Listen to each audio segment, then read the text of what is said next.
লূত আলাইহিস সালামের কওম, এই কোরআন শরীফের মধ্যে আছে, আল্লাহ তাআলা বলছেন তার কওম যে বদফেল করেছিল, সেই বদফেলের কারণে আল্লাহ তাআলা গজব দিলেন, জিবরাইলকে পাঠালেন, জমিনটারে উল্টায় দাও। লূত আলাইহিস সালাম তার মেয়ে এবং তার উপরে যারা ঈমান এনেছে তাদেরকে আগে বাইর করো, তার স্ত্রীকে বাইর করো না, যেহেতু তার স্ত্রী কাফেরদেরকে সহযোগিতা করেছে, তার স্ত্রী সুদ্ধা, পুরা জমিনটাকে উল্টায় দাও, জবরকে জের বানায় দাও। হযরতে জিবরাইল এলেন, আল্লাহর কাছে ফরিয়াদ করলেন, রব্বুল আলামিন, যে জমিনকে তুমি গজব দিতে বলেছো, উল্টাই দিতে বলেছো, আমি তো এখানে এসে দেখলাম একটা লোক 30 বছরেরও বেশি কাল ধরে তোমার ইবাদত করছে, ঘরে অথবা জঙ্গলে কোথাও বসে বসে তোমার ইবাদত করছে, এই বেচারার ব্যাপারে কি করবো তাতে তুমি বলনি। আল্লাহ তাআলা বলছেন, জমিনটা উল্টাইয়া ওর মাথায় আগে রাখো, কারণ সে শুধু নিজেকে নিয়ে ব্যস্ত ছিল জাহান্নাম থেকে বাঁচাতে, ওর সামনে অসংখ্য মানুষ জাহান্নামের দিকে যাচ্ছে, সে তাদেরকে ফেরাবার দায়িত্ব পালন করে নাই।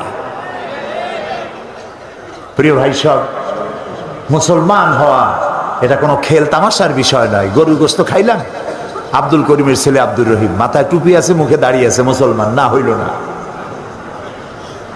দাওয়াতের হক আদায় করতে হবে, ভ্রমণ করতে হবে। আল্লাহ তাআলা বলেছেন, কুল সিরু ফিল আরদ ফানজুরু কাইফা কানা আকিবাতুল মুকাজ্জিবিন, আমার জমিন পরিভ্রমণ করো আর দেখো আমি কিভাবে সত্যের, মহাসত্যের অস্বীকারীদের কিভাবে শাস্তি দিয়েছি। পরিণতিগুলি চোখে দেখো, শিক্ষা গ্রহণ করতে পারবে। প্রিয় ভাই সব, নিজের দেশে দিনের দাওয়াত দেওয়া, বিদেশে গিয়ে দাওয়াত দেওয়া। আল্লাহ তাআলা তার গোলামকে সুযোগ দিয়েছিলেন এই পৃথিবীর 4টি মহাদেশের 17.5 বেশি দেশ আল্লাহ সফর করাইছেন, কিন্তু মিশর সফরের কোনো সুযোগ আমার ইতিপূর্বে হয়নি। আল্লাহ তাআলা গত এপ্রিল মাসে আমাকে মিশর সফর করালেন। আমার খুব স্বপ্ন ছিল মিশর দেখা। মিশর হচ্ছে আমাদের জাতির পিতা ইব্রাহিম আলাইহিস সালামের শ্বশুর বাড়ি, ইউসুফ আলাইহিস সালামের চারণভূমি। এখানে তিনি ঘুরেছেন ফিরেছেন, কত কষ্ট করেছেন। মুসা আলাইহিস সালামের জমিন, ইলিয়াস আলাইহিস সালাম, হারুন আলাইহিস সালাম ইসলামের ইতিহাস গড়েছে এই জমিনে। সেই মিশর দেখার একটা উদগ্র বাসনা ছিল আমার। গত এপ্রিল মাসে জামিয়া আল আজহার পৃথিবীর একটি শ্রেষ্ঠ বিশ্ববিদ্যালয়, যার ছাত্রছাত্রী সংখ্যা 2 লাখের উপরে, ওখান থেকে একটা দাওয়াত পেলাম। এরপরে 5 দিন আমার সফর ছিল। যারা আমার প্রোগ্রাম প্রডিউস করেছে আমি তাদেরকে বলেছি, যারা প্রোগ্রাম চেক আউট করেছে তাদেরকে আমি এখান থেকে জানাই দিয়েছিলাম, আমি শুধু রাত্রে কয়েক ঘন্টা ঘুমাতে চাই, বাকি সবটা সময় দেখার মতো জায়গাগুলি আমাকে সব দেখায় ফেলবে। 5 দিনে 4500 কিলোমিটার দৌড়াইছি আমি প্রথমেই দেখতে চেয়েছি মুসা আলাইহিস সালামকে যেখানে কষ্ট দেওয়া হয়েছে সেটা কোথায়। মুসা আলাইহিস সালামের চোখ, তার ঠোঁট, তার ললাট, তার গণ্ডদেশ, আল্লাহর পয়গম্বর। আল্লাহ তাআলা মুসা আলাইহিস সালামকে বলেছেন, মুসা তুমি ভয় পাও, আমি তো তোমাকে আমার জন্য বানাইছি। সুবহানাল্লাহ, এই কোরআন শরীফে আল্লাহ বলছেন, আমি তোমাকে আমার জন্য বানাইছি। ফেরাউন কোলে নিয়ে মুসা আলাইহিস সালামের মস্তক উঁচু করে করে ঠোঁটটা নামায় দিল। মুসা আলাইহিস সালামের ঠোঁটে ঠোঁট লাগাইয়া চুমা দিবে। যেই না ঠোঁটের কাছে ঠোঁট নিয়েছে, মুসা আলাইহিস সালাম ঠাস করে এক চড় মেরেছে ফেরাউনের গায়ে। ফেরাউন আছাড় মেরে ছেড়ে দিল বাচ্চাকে, বলল যে সত্যিটাই আমার দুশমন, তরবারি আম কেটে ফেলবো। আসিয়া বলছে, তুমি তো সত্যি একটা বদ্ধ পাগল, কি আর খোদা তুমি, তোমারে খোদা যারা মানে ওগুলোও পাগল। এই বাচ্চা মানুষ সোনাও চেনে, আগুনের টুকরাও চেনে না, তুমি আন্দাজে তারে মারি ফেলবা। ফেরাউন বলছে, আচ্ছা ঠিক আছে, সোনাও চেনে না, সোনার পিণ্ডও চেনে না, আগুনের টুকরাও চেনে না, স্বর্ণ আনো, আগুনের টুকরা আনো। যদি সোনায় হাত দেয়, আগুনে হাত না দেয়, তাহলে বুঝবো বুদ্ধি আছে। আর যদি আগুনে হাত না দেয় তাহলে বুঝবো যে ঠিকই। আগুনে যদি হাত দেয় তাহলে বুঝবো যে বাচ্চা মানুষ বোঝে নেই। স্বর্ণের টুকরা আনা হলো, আগুনের টুকরা আনা হলো। মুসা আলাইহিস সালাম আগুনের দিকে হাত না দিয়া সোনার দিকে হাত বাড়াতে যাচ্ছিলেন, আল্লাহ ফেরেশতা দিয়ে তার হাত আগুনের দিকে দিয়ে দিলেন।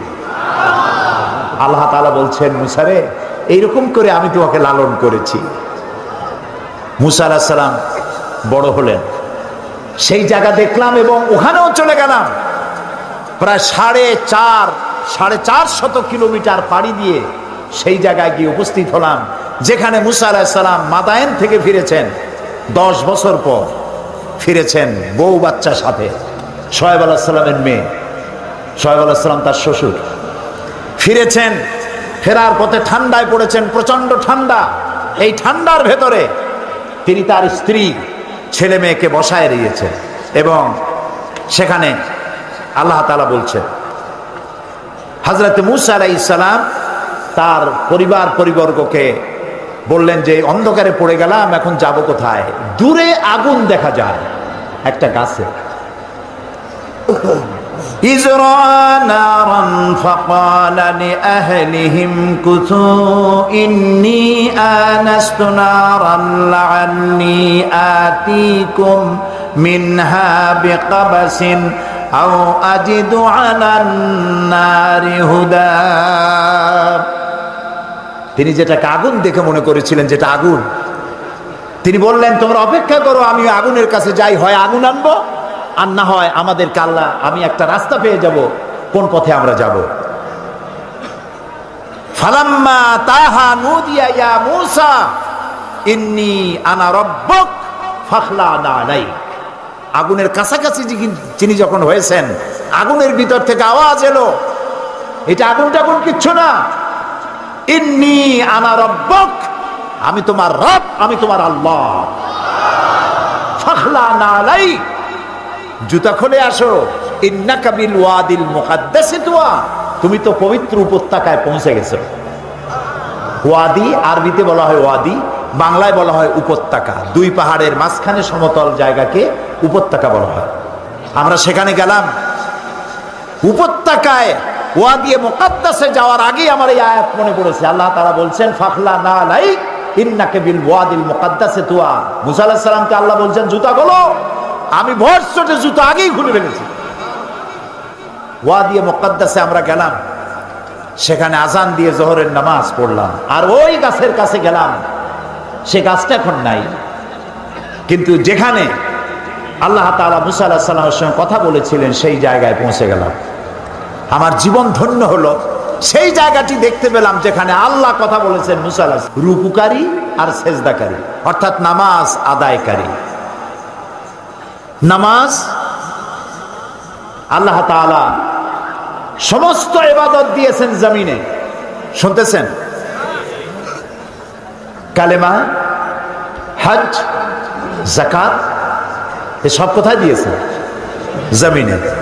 নামাজ কোথায় দিয়েছেন? আরশে আজিম। আল্লাহ মাফ করে দিয়েছেন, তার পিরিয়ড যখন আসবে পড়া লাগবে না, আল্লাহ মাফ করেছেন, আলহামদুলিল্লাহ। এটা মেয়েদের জন্য কনসেশন আল্লাহর পক্ষ থেকে। কিন্তু পুরুষ দুই অবস্থা, পাগল, বেহুশ, এই দুই অবস্থা ছাড়া পুরুষের জন্য নামাজ কোন অবস্থায় মাপ নাই। আল্লাহর নবী বলেন, মান তারাকা সালাতান মুতাআম্মিদান ফাকাদ কাফারা, ইচ্ছে করে যে নামাজ ছেড়ে দিল সে কুফরি করলো। নাউজুবিল্লাহ। রাসূলকে জিজ্ঞাসা করা হয়েছে আল্লাহর বান্দা এবং কাফের দুটোর মধ্যে পার্থক্য কি? রাসূলুল্লাহ বলেছেন নামাজ। নামাজ, যে ব্যক্তি নামাজ পড়লো সে ব্যক্তি আল্লাহর বান্দা, যে নামাজ পড়লো না সে কুফরি করলো। নামাজ না পড়া কুফরি, নামাজ না পড়া কি? রাসূলুল্লাহ বলছেন লা দীনা লিমান লা সালাতা লাহু, যার কাছে নামাজ নাই তার কাছে দিন নাই, ঈমান নাই, চরিত্র নাই, কিচ্ছু নাই। প্রিয় বগুড়াবাসী, প্রিয় উপস্থিতি, ভাই এবং বোনেরা, আল্লাহর নবী বলেছেন যে ব্যক্তি নামাজ আদায় করে না, ইচ্ছে করে নামাজ ছাড়ে, আল্লাহ এবং রাসূলের সাথে তার কোনো সম্পর্ক থাকে না। সমস্ত সম্পর্ক আল্লাহ কাট করে দেন। আল্লাহ তার দিকে রহমতের নজরে তাকান না। কিয়ামতের দিন আল্লাহ তাআলা রহমতের নজরে তাকাবেন তো নাই। প্রথম প্রশ্ন করবেন বান্দাকে নামাজের কথা। প্রথম প্রশ্ন কি হবে? নামাজ। আল্লাহ তাআলা বলবেন, এই কোরআন শরীফে আছে, আল্লাহ তাআলা বলবেন আমারে সেজদা দাও, হে হাসরবাসীরা আমারে সেজদা দাও। আল্লাহ তাআলা কোরআন শরীফে বলছেন শুধুমাত্র নামাজিরা সেজদা দিতে পারবে, আর কেউ সেজদা দিতে পারবে না। পার্থক্যটা তখনই ধরা।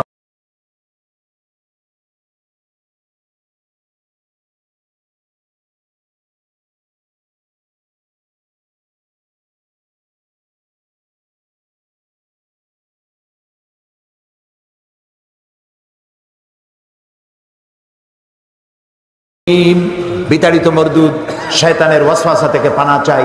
পরম করুণাময় আল্লাহ রাব্বুল আলামিনের নামে শুরু করছি। التائبون العابدون الحامدون السائحون الراكعون الساجدون الآمرون بالمعروف والناهون عن المنكر والحافظون لحدود الله وبشر المؤمنين। আল্লাহ তাআলা বলছেন, যে মোমেনদের জান এবং আমি জান আর মাল কিনে নিয়েছি। কি কিনে নিয়েছেন? জান মাল যে মোমেনের আমি কিনে নিলাম আর তাদেরকে দিলাম জানমানের বিনিময় কি দিলাম? জান্নাত। ওই মোমেন কারা? সেই মোমেনের কোয়ালিটি বলা হচ্ছে। গতকাল বলেছি বারবার তওবাকারী, আল্লাহর ইবাদতকারী, আল্লাহর প্রশংসাকারী। চতুর্থ নম্বরে বলা হচ্ছে আস-সাইহুন। আস-সাইহুন কোন কোন মুফাসসির লিখেছেন এর অর্থ আস-সাইমুন, রোজা পালনকারী। তো আস-সাইমুন রোজা পালনকারী যদি আল্লাহ বলতে চান তাহলে আস-সাইমুন বললেই হতো, কিন্তু অধিকাংশ মুফাসসিরিনে কেরাম বলেছেন আস-সাইহুন শব্দের অর্থ হলো পরিভ্রমণকারী। আমরা পরিভ্রমণকারী অর্থই গ্রহণ করি। এর অর্থ হচ্ছে মোমেন বান্দা কলেমার দাওয়াত পেয়ে সে এক জায়গায় বসে থাকে না, এই কলেমার দাওয়াত নিয়ে সে ছড়িয়ে পড়ে শহর থেকে নগরে, নগর থেকে বন্দরে, বন্দর থেকে গ্রামে, গ্রাম থেকে দেশে, দেশ থেকে দেশান্তরে, পৃথিবীর সর্বত্র কালেমার বাণী ছড়িয়ে দেওয়ার জন্য সে চেষ্টা চালায়। এটা মুমিনের কোয়ালিটি। নিজেই শুধু কলেমা পড়ে চুপ করে বসে থাকে না, অন্যকেও দাওয়াত দেয়। আপনারা বলেন সাহাবায়ে কেরাম কি একথা জানতেন না যে মসজিদে হারামে 1 রাকাত নামাজ পড়লে 1 লক্ষ রাকাতের সওয়াব পাওয়া যায়? এটা হাদিস। মসজিদে হারামের মধ্যে, মসজিদে হারাম কোথায়? মক্কা শরীফে। 1 রাকাত নামাজ পড়লে 1 লক্ষ রাকাতের সওয়াব। একবার আল্লাহ বললে 1 লক্ষ বার আল্লাহ বলার সমান। 1 খতম কোরআন শরীফ পড়লে 1 লক্ষ বার খতম করার সমান। সাহাবায়ে কেরাম জানতেন না? অবশ্যই জানতেন। এই ইবাদতের জন্য তাদের লোভ ছিল না? অবশ্যই ছিল। তারপরেও ইকামতে দ্বীনের দায়িত্ব নিয়ে তাদের কারো কবর হয়েছে চায়নায়, কারো কবর হয়েছে বসনিয়ায়, চেচনিয়ায়, রাশিয়ায়, জাপান, চায়না, এসব জায়গায় সাহাবায়ে কেরামদের কবর রয়েছে। দূর থেকে দূরান্তে কালেমার দাওয়াত নিয়ে তারা ছড়িয়ে পড়েছে। এই জন্য পরিভ্রমণকারী অর্থাৎ দ্বীনের দাওয়াত নিয়ে ছড়িয়ে পড়ো সর্বত্র। দাওয়াত দেওয়া তোমার জন্য ওয়াজিব, ফরজ। আমরা হচ্ছে উম্মতে দাওয়াত। আমরা কি? উম্মতে দাওয়াত। কিয়ামতের দিন কোন মানুষ যদি আল্লাহর দরবারে দাঁড়ায় বলেন, আয় আল্লাহ রাব্বুল আলামিন, আমি দ্বীনের দাওয়াত পাই নাই, ইসলামের দাওয়াত পাই নাই, কোরআন হাদিসের দাওয়াত পাই নাই, তাহলে কিয়ামতের ময়দানে এই কথা যদি কোনো অমুসলিম বলে, মুসলমানের আল্লাহর দরবারে দায়ী হয়ে যাবে। তোমরা উম্মতে দাওয়াত। প্রিয় ভাই সব, আমরা নামাজ পড়ি কিন্তু আমার প্রতিবেশী নামাজ পড়ে না। আমি কি তাকে কখনো নামাজের দাওয়াত দিয়েছি? আমার প্রতিবেশী সুদ ঘুষের মধ্যে লিপ্ত আছে, আমি সুদ ঘুষ খাই না, এর কাছেও যাই না, আমি কি তারে বাঁচাইতে চেষ্টা করেছি? যদি না করে থাকি তাহলে এই দাওয়াতের হক আমি আদায় করতে পারি নাই। হযরত ওমরের মতো একজন রুলার, একজন শাসক বানাতে পারবে? হযরত খালিদ বিন ওলীদের মতো একজন সেনাপতি বানাতে পারবে? সুবহানাল্লাহ। এ হচ্ছে সেই কোরআন, যে কোরআন কৃতদাসদেরকে বাদশা বানাইছে, যে কোরআন মরুভূমির বেদুইনদেরকে ধরে রাষ্ট্রপ্রধান বানিয়ে দিয়েছে। এ হচ্ছে সেই কোরআন, যে কোরআন সাদা এবং কালোর আকাশচুম্বী ব্যবধান দূর করে সাদা কালো মানুষকে এক প্ল্যাটফর্মে দাঁড় করে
যেহেতু কোরআনের আদব রক্ষা করতে হবে, আল্লাহ যেন তৌফিক দেয়, সবাই বলি আমিন।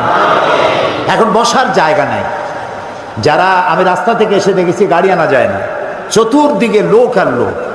এখন যিনি দাঁড়ায় আছেন, যিনি বসে আছেন, যেমনি আছেন ওরকম থাকেন, কথা বলবেনই না, শুধু শুনুন। হতে পারে যেদিন আল্লাহ তাআলা কিয়ামতে বাহানা তালাশ করবেন বান্দা জান্নাতে দেওয়ার জন্য, কোরআনের মাহফিল শুনতে আসছি না আর কোরআন আমল করার শপথ নিয়েছিলাম, ইতিমধ্যে যদি মওত হয়ে যায় আল্লাহ তাআলা নাজাতের এটাকে জরিয়া হিসাবে কবুল করে নিতে পারে।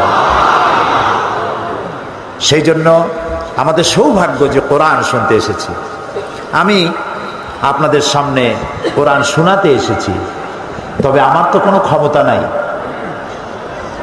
ওমা তাওফীকি ইল্লা বিল্লাহ সুবহানাকা লা ইলমা লানা, আমার কোনো ইলম নাই, কোনো জ্ঞান নাই। ইল্লা মা আল্লামতানা, যদি আল্লাহ দয়া করে কিছু বলার তৌফিক দেন তাহলেই বলতে পারবো। আপনারা দোয়া করুন, এই বিশাল জনসমুদ্র কোরআনের থেকে কথা শুনতে এসেছে, যা শুনলে আমাদের হেদায়েত নসিব হবে আল্লাহ যেন তাই আমাকে দিয়ে বলা। কোরআন আল্লাহ তাআলা বলছেন, কুল বিফাদলিল্লাহি ওয়া বিরহমাতিহি ফাবিযালিকা ফালিয়াফরাহু হুয়া খায়রুম মিম্মা ইয়াজমাউন। কুল বিফাদলিল্লাহি ওয়া বিরহমাতিহি, হে নবী আপনি বলুন তোমাদের প্রতি আল্লাহর অনুগ্রহ এই, তোমাদের মানে আমরা, তোমাদের মানে হে নবী আপনি বলুন তোমাদের প্রতি আল্লাহর করুণা অনুগ্রহ এই যে কোরআনের মতো একখানা কিতাব আল্লাহ তোমাদের উপরে অবতীর্ণ করেছেন। ফাবিযালিকা ফালিয়াফরাহু, কোরআনের মতো একখান কিতাব পাইছো, এই জন্য আনন্দ করো, ফুর্তি করো, সুবহানাল্লাহ, আনন্দ করো। পৃথিবীতে মানুষের জন্য, বিশেষ করে মুসলমানের জন্য আনন্দ করার মতো কোন বস্তু, কোন জিনিস যদি পৃথিবীতে থাকে তার নাম কোরআন। হুয়া খায়রুম মিম্মা ইয়াজমাউন। আল্লাহ তাআলা বলছেন পৃথিবীর সব মানুষেরা যা কিছু অ্যাচিভ করেছে, যা কিছু অর্জন করেছে, তার থেকে কোরআন উত্তম। আল্লাহ বলছেন আনন্দ করো। আমরা আনন্দ করি, আমরা আনন্দ করি। কবে আনন্দ করি? আনন্দ করি, আমাদের জাতি আনন্দ করে 16ই ডিসেম্বর বিজয় দিবস, 26শে মার্চ স্বাধীনতা দিবস, ইন্ডিয়া করে 15ই আগস্ট, পাকিস্তান করে 14ই আগস্ট, সৌদি আরব করে 23শে সেপ্টেম্বর। পৃথিবীর সব জাতি, সব দেশ স্বাধীনতার জন্য আনন্দ করে, করে না? আমরা করি না? কথা কর না কেন? করি না? আমরাও আনন্দ করি। এই আনন্দ একদিনের। কয়দিনের আনন্দ? একদিন।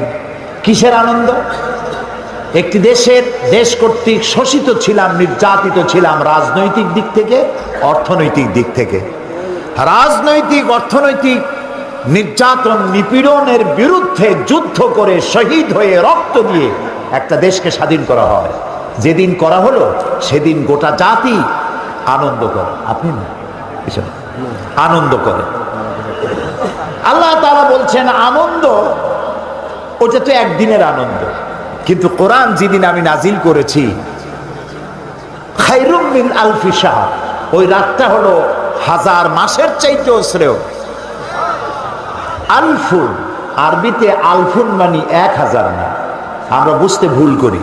আমরা বলি 1000 মাসের চাইতে শ্রেয়। কথাটা এমন নয়।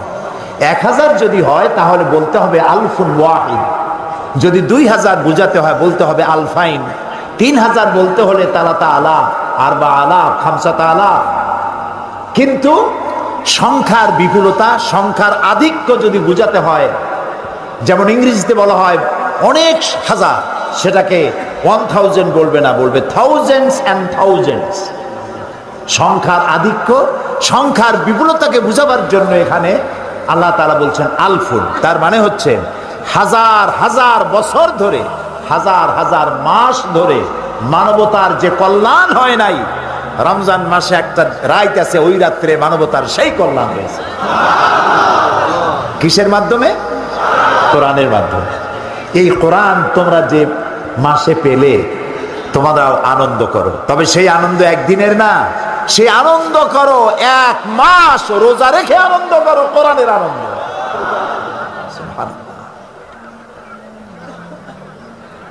সেই কোরআন একটা মৃত্যুপ্রায় জাতিকে উদ্ধার করেছিল পৃথিবীতে। আজ দেখুন তো আমাদের কলেজ বিশ্ববিদ্যালয়গুলিতে কত সাবজেক্ট, 12টা 14টা 15টা 20টা সাবজেক্ট। এই সাবজেক্ট পড়ে কি তৈরি হচ্ছে আমি তা বলতে চাই না। কি তৈরি হচ্ছে আপনারা নিজেরা বুঝে নেন। কি তৈরি হচ্ছে? জাতি যা কামনা করে, জাতির কাঙ্ক্ষিত মানের প্রোডাকশন আমার দেশের কলেজ বিশ্ববিদ্যালয় দিতে পারছে, বাস এটাই যথেষ্ট। নবী করিম সাল্লাল্লাহু আলাইহি সাল্লামের একটা ইউনিভার্সিটি ছিল, সেটার নাম ছিল আল হেরা ইউনিভার্সিটি, বলতে পারেন আপনি। এটার চ্যান্সেলর হচ্ছেন আল্লাহ রাব্বুল আলামিন। এই বিশ্ববিদ্যালয়ের ভাইস চ্যান্সেলর হচ্ছেন মুহাম্মদুর রাসূলুল্লাহ সাল্লাল্লাহু আলাইহি ওয়াসাল্লাম। এর ছাত্র দেখেছেন?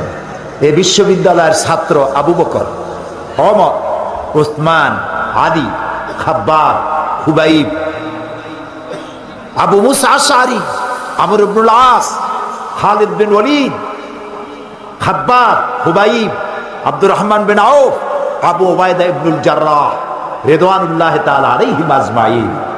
গোটা পৃথিবীর সব ইউনিভার্সিটি, সমস্ত কলেজ একত্রিত হয়ে হযরত আবু বকরের মতো একজন মানুষ বানাতে পারবে? কারা কাফের, কারা মুসলমান। নামাজ, নামাজ। আচ্ছা বলুন তো, শয়তান আল্লাহর কয়টা হুকুম লঙ্ঘন করেছিল বলেন? মাত্র একটি। 5 ওয়াক্ত নামাজের মধ্যে আল্লাহর হুকুম কয়টা? ফরজ কয়টা? 17টা। বলেন কয়টা? যে ব্যক্তি 24 ঘন্টায় 5 ওয়াক্ত নামাজকে ছেড়ে দিল, সে আল্লাহর কয়টা হুকুম নষ্ট করলো? শয়তান ওরে দেখে দূরের থেকে সেলুট মারে, বলে বাবা তুমি আমার থেকেও বড়, আমি মাত্র একটা হুকুম লঙ্ঘন করে শয়তান হয়ে গেছি, তুমি দৈনিক 17টা হুকুম ভঙ্গ করো, তুমি তো শয়তানের বাপ না, শয়তানের দাদা।